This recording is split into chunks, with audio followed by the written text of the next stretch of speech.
dois dire que je suis très content que Maître Mame Adama Gueye ait pris l'initiative de venir nous voir ici à notre siège pour discuter avec nous d'une question capitale. Mame Adama est venu nous dire qu'il a analysé le puzzle mis en place par Macky Sall, candidat de l'APR Benno Bokk Yakaar, pour confisquer l'élection présidentielle de 2019. À travers le parrainage, à travers un surarmement des forces de police et de gendarmerie auprès des Turcs. Aujourd'hui, une préparation pour pouvoir bloquer les réseaux sociaux, le refus de donner les cartes d'identité biométriques à des centaines de milliers de Sénégalais.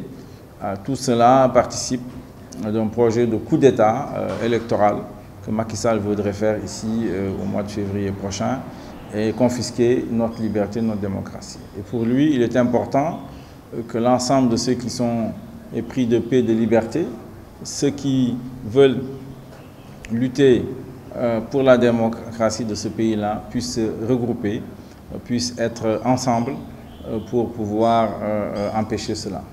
Et c'est l'objet donc de sa visite et de la proposition de plateforme qui servirait à la régularité et à la transparence des élections, et laquelle plateforme donc mènerait le travail pour qu'on obtienne nos cartes d'identité biométriques, mènerait le travail pour empêcher le blocage des réseaux sociaux, la surveillance des bureaux de vote, un certain nombre donc de choses qu'effectivement qu'un candidat sur le terrain peut difficilement mener. Donc voilà l'objet de sa proposition que nous avons approuvé à 100%. Nous l'avons encouragé, nous avons prié pour lui, nous avons dit que nous allons l'appuyer et nous battre dans cette direction-là, parce que c'est quelque chose qui est important. J'ai rajouté que la confiscation de notre démocratie, ce n'est pas un hasard. C'est parce que le Sénégal est devenu aujourd'hui un enjeu gazier et minier dans le monde entier et que certains ont envie de confisquer la démocratie et les libertés parce que c'est le seul moyen, c'est le moyen pour eux pour pouvoir confisquer nos ressources pétrolières et gazières et minières.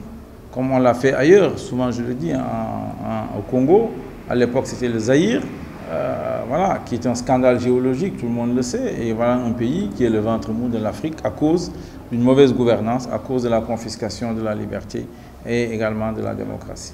Il s'agit de sauver notre démocratie, il s'agit de sauver, de garantir nos libertés, il s'agit également aujourd'hui d'aller dans une direction qui nous assure une bonne gouvernance des ressources minérales. On ne peut pas être dans un pays où le président de la République décide de tout seul en ce qui concerne le pétrole, le gaz, le zircon, le minerai de fer, demain le diamant.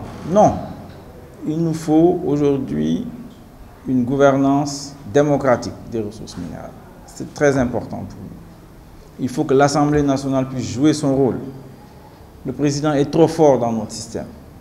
Et donc tous ceux qui aujourd'hui s'opposent à Macky Sall devraient le comprendre et devraient s'engager demain à ce que la présidente ne soit pas aussi forte que sous Macky Sall. Et pour cela, il faut renforcer l'Assemblée nationale.